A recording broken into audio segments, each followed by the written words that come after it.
ನಮ್ಮ ಸಮಾಜದ ಬಿಲ್ಡಿಂಗ್ ಆಗಿನ ಕಾಲಕ್ಕೆ 1919 ನಮ್ಮ ಹಿರಿಯರು ಅವರು ಕಷ್ಟಪಟ್ಟು ನಿರ್ಮಾಣ ಮಾಡಿದರು. ಅಧ್ಯಕ್ಷರಾದ ಮೌಲಾಲಿ ಅವರು ಮಾತಾಡ್ತಿರೋದು. ಇವತ್ತು ರಾಜ್ಯ ಗಂಧಮತಸ್ಥರ ಸಂಘದಿಂದ ರಾಜ್ಯ ನಿಕಟಪೂರ್ವ ಅಧ್ಯಕ್ಷರಾದ ಮೌಲಾಲಿ ಅವರು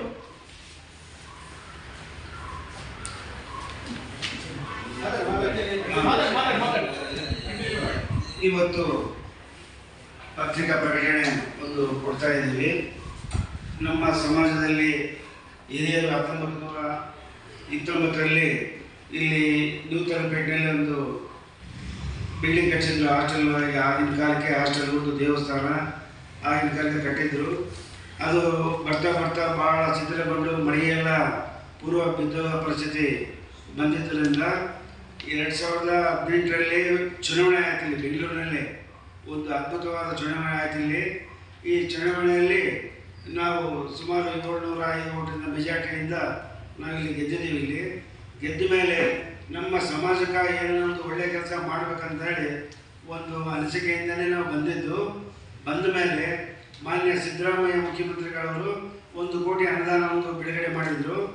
ಅವರು 1 ಕೋಟಿ ಅನುದಾನ ಬಿಡುಗಡೆ ಮಾಡಿದ ಮೇಲೆ ಅದನ್ನು ನಾವು ತಗೊಂಡು ರಿಲೀಸ್ ಆದಮೇಲೆ ನಾವು 1 ಕೋಟಿ ಹಣದಿಂದ ಒಂದು ಹಾಸ್ಟೆಲ್ ನಿರ್ಮಾಣ ಮಾಡಿ ಕಟ್ಟಡ ಆಗಿ ಅದು 3rd ಇನ್ಸ್ಪೆಕ್ಷನ್ ಆಗಿದೆ. ಅದು ಕೂಡ ರಿಪೋರ್ಟ್ ಸಮಾಜ ಕಲ್ಯಾಣ ಇಲಾಖೆ ಕೊಟ್ಟಿವಿ, ಎಲ್ಲ ಓಕೆ ಅಂತಂದು ಹೇಳಿದ್ದಾರೆ. ಆದ ನಂತರ ನಮ್ಮ ಮಾನ್ಯ ಮಾಜಿ ಮುಖ್ಯಮಂತ್ರಿಗಳಾದ ಬೊಮ್ಮಾಯಿಯವರು 1,50,00,000 ಅವರು ಒಂದು ಹಾಸ್ಟೆಲ್ಗಾಗಿ ಬಿಡುಗಡೆ ಮಾಡಿದರು. ಆ 1,50,00,000ದಲ್ಲಿ 75 ಲಕ್ಷ ಒಂದು ಪ್ರಥಮವಾಗಿ ರಿಲೀಸ್ ಆಯಿತು. ಅದರದ್ದು ಕನ್ಸ್ಟ್ರಕ್ಷನ್ ಆದಮೇಲೆ ಮುಂದೆ ಮಳೆಗೆ ಅದು ಒಂದು ಎಲ್ಲ ಸಮಾಜ ಕಲ್ಯಾಣ ಇಲಾಖೆಗೆ 3rd ಇನ್ಸ್ಪೆಕ್ಷನ್ ಆದಮೇಲೆ ಅವ್ರಿಗೆ ರಿಪೋರ್ಟ್ ಎಲ್ಲ ಕೊಟ್ಟಿವಿ. ಮತ್ತು ಆದ ನಂತರ ಮತ್ತೆ ಸಮಾಜ ಕಲ್ಯಾಣ ಇಲಾಖೆ ಅದು ಕೂಡ ಒಪ್ಪಿಸಿದ್ವಿ. ಎಲ್ಲ ಅವರು ಕೂಡ ಓಕೆ ಅಂತೇಳಿ ಎಲ್ಲ ಕೊಟ್ಟಿದ್ದಾರೆ. ಇವತ್ತು ಆ ಜಾಗದಲ್ಲಿ ನಾವು ಸುಮಾರು ನಮ್ಮ ಸಮಾಜಕ್ಕೆ ಒಂದು 120 ಮಂದಿ ವಿದ್ಯಾರ್ಥಿಗಳಿಗೆ ಅವಕಾಶ ಇದೆ ಅಲ್ಲಿ ಹಾಸ್ಟೆಲ್ ಬರಲಿಕ್ಕೆ. ಇವತ್ತು ಪ್ರೆಸೆಂಟ್ ಒಂದು 45 ಜನ ಆಲ್ರೆಡಿ ಇದ್ದಾರೆ. ಅವ್ರಿಗೆ ಊಟಗಳನ್ನ ಫ್ರೀ ಕೊಡಬೇಕಂತೇಳಿ ಒಂದು 2 ತಿಂಗಳು ನಡೆಸಿದ್ವಿ. ಅಷ್ಟಾಗಿ ಅಡ್ಮಿನಿಸ್ಟ್ರೇಟರ್ ಆಗಿ ನಮ್ಮಲ್ಲೇ ಸ್ವಲ್ಪ ಗೊಂದಲ ಸೃಷ್ಟಿ ಮಾಡಿ ಅಡ್ಮಿನಿಸ್ಟ್ರೇಟರ್ ಹಾಕಿದ್ರು. ಹಾಕಿದ್ಮೇಲೆ ಅವರು ಊಟ ಕೊಡೋದಿಲ್ಲ ಅಂದರು. ನಾವು ಅಡುಗೆ ಮಾಡೋದು ಪಟ್ಟಣದಿಂದ ಕೊಡ್ತೀವಿ ಅಂತೇಳಿ ಅವರು ಸೆಲ್ಫ್ ಎನ್ಕ್ವೈರ್ಮೆಂಟ್ ಮಾಡಿ ಅವರು ಮಾಡ್ತಾಯಿದ್ದಾರೆ, ಊಟ ಮಾಡ್ತಾಯಿದ್ದಾರೆ. 45 ಮಂದಿ ವಿದ್ಯಾರ್ಥಿಗಳು ಇದ್ದಾರೆ. ಸುಮಾರು 125 ಮಂದಿಗೆ ಇರೋಕ್ಕೆ ಅವಕಾಶ ಇದೆ. ಎಲ್ಲ ಸುಮಾರು 5 ಅಂತಸ್ತು ಬಿಲ್ಡಿಂಗ್ 140 ಯೂನಿಟ್ ಬಿಲ್ಡಿಂಗ್ ಕನ್ಸ್ಟ್ರಕ್ಷನ್ ಮಾಡಿದ್ವಿ. ನಮಗೆ ಕೊಟ್ಟಿರೋದು 2,12,50,000 ರಿಲೀಸ್ ಆಗಿರೋದು. ಆದರೆ 140 ಯೂನಿಟ್ಗೆ ಇವತ್ತಿಲ್ಲಿ ಬೆಂಗಳೂರಲ್ಲಿ ಕಟ್ಟಡ ಹಾಕಬೇಕಂದ್ರೆ ತಮಗೆ ಕೂಡ ಎಲ್ಲ ಗೊತ್ತಿರ್ತೈತೆ ಎಷ್ಟಾಗ್ತೈತೆ ಅಂತೇಳಿ. ಇದು ಆದ ನಂತರ ನಾವು ಒಂದು ತಿಂಗಳಿಗೆ ಪ್ರತಿ ತಿಂಗಳು 3,80,000 ಬಾಡಿಗೆ ಬರ್ತೈತೆ. ನಾವು ಕಟ್ಟಿದ ಮೇಲೆ ಗ್ರೌಂಡ್ ಫಸ್ಟು ಬಾಡಿಗೆ ಕೊಟ್ಟಿದ್ವಿ. ಇವಾಗ ಹಾಸ್ಟೆಲ್ ನಡೆಸ್ಬೇಕಂದ್ರೆ ಏನೋ ಒಂದು ಬೇಕಲ್ಲ.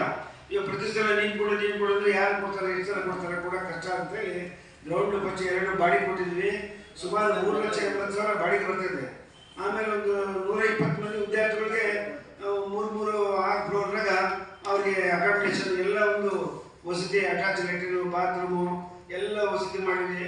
ಅಡುಗೆ ಶಾಲೆ ಇದೆ, ಪ್ರತಿಯೊಂದು ವ್ಯವಸ್ಥೆ ರೆಡಿ ಮಾಡಿದ್ದೀವಿ. ಅದೇ ರೀತಿ ಇವತ್ತು ಸದಸ್ಯತ್ವ ಶುಲ್ಕ ಅಂತೇಳಿ 101 ರೂಪಾಯಿನಾಗ ನಾವು ಸದಸ್ಯತ್ವ ತೊಗೊಂಡೀವಿ. 6,900 ಚಿಲ್ಲರೆ ಸದಸ್ಯತ್ವಕ್ಕೆ 6,90,000 ಚಿಲ್ಲರೆ ನಮಗೆ ಬಂದಿದೆ.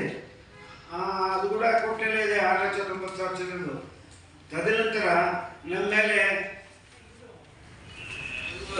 ಗೂಬೆ ಕುದಿಸಿ ಕೇಳುವ ಸಿದ್ಧಾಂತ ಹೊಡೆದು 1,60,00,000 ಚಿಲ್ಲರ ನೀವು 7 ದಿವಸ ಒಳಗೆ ಕೊಡ್ಬೇಕಂತಂದ್ರೆ 101 ಸೆಕ್ರೆಟರಿ ಕೊಟ್ಟಿವಿ, ರಿಪೋರ್ಟ್ ಕೊಡ್ತೀವಿ ಅವ್ರಿಗೆ. ಸುಮ್ಮನೆ 1,60,00,000 ತಿಂದಾರ, 30 ಲಕ್ಷ ದೇವಸ್ಥಾನದಾಗ ತಿಂದಾರ ಅಂತ ಕೆಟ್ಟದಾಗಿ ನಮ್ಮ ಹಿರಿಯರೇ ಒಂದು 4-5 ಜನ ಶೆಡ್ಯೂಲ್ ಮಾಡಿ ಮಾಡ್ತಾ ಇದಾರ. ಆದ್ರೂ ಎಲ್ಲರಿಗೆ ಏನು ಬೇಕು ಲಿಖಿತಪೂರ್ವಕವಾಗಿ ಒಂದು ಪೇ ಟು ಪೇ ನಾವು ಲೆಕ್ಕ ಕೊಡ್ತೀವಿ. ಇವಾಗ ನೋಡಿ 95 ಲಕ್ಷ ಪ್ಲಸ್ GST ದೇವಸ್ಥಾನ ಕೊಟ್ಟಿದ್ದೀವಿ ಕನ್ಸ್ಟ್ರಕ್ಷನ್ಗೆ. ಅವ್ರಿಗೆ 94.5 ಲಕ್ಷ ಅವ್ರಿಗೆ ಅಕೌಂಟ್ನ ಕೊಟ್ಟಿದ್ದೀವಿ ದೇವಸ್ಥಾನದವ್ರಿಗೆ. ಇನ್ನು 50,000 ಪ್ಲಸ್ GST ಅವ್ರಿಗೆ ಕೊಡಬೇಕು. ಇನ್ನು ಸ್ವಲ್ಪ ಕೆಲಸ ಉಳಿಸ್ಯಾರ. ಮೂರ್ತಿಗಳು ಕೂಡ ಬಂದ್ಬಿಟ್ಟಾವ. ಪ್ರತಿಷ್ಠಾಪನೆ ಮಾಡ್ಬೇಕಂದ್ರೆ ಇವು ಕೆಲವು ಸೆಟ್ ಆಗಿದ್ದರಿಂದ ಆಗಿಲ್ಲ. ಮುಂದಿನ ದಿನಗಳಲ್ಲಿ ಇವಾಗ ಚುನಾವಣೆ ಜುಲೈ 6ಕ್ಕೆ ಅನೌನ್ಸ್ ಮಾಡ್ಯಾರ ಇವಾಗ. ಅದಕ್ಕೂ ಕೂಡ ಭಾಳ ಪ್ರಾಬ್ಲಮ್ಮು. ಏನು ಸಮಾಜಕ್ಕೆ ಇಷ್ಟು ಬೇಕಾ? ಬ್ಯಾಕ್ವರ್ಡ್ ಸಮಾಜಕ್ಕೆ ಒಂದು ಒಳ್ಳೆ ಕೆಲಸ ಆಗಲಿ ಅಂತೇಳಿ ಪ್ರತಿಯೊಬ್ಬರು ಧ್ವನಿಗೂಡಿಸ್ಬೇಕು. ಇವತ್ತು ಆ ಓಣೆ ಮಂಚರ್ ಹೋಗಾದ ಲೈನ್ನಾಗ ಚಿಕ್ಕಪೇಟೆಯಲ್ಲಿ ಇದ್ರೂ ಕೂಡ ಇವಾಗ ಎಲೆಕ್ಷನ್ ಬಂತಲ್ಲ, ಈ ಮತ್ತೆ ಇವರೇ ಕೇಳ್ತಾರೆ ಅನ್ನೋದು ಅವ್ರಿಗೆ ದೃಢ. ಒಳ್ಳೆ ಕೆಲಸ ಮಾಡೋದು ಎಲ್ಲ ನೀರು ಕೇಳ್ತಾರೆ. ಈಗ ಯಾವ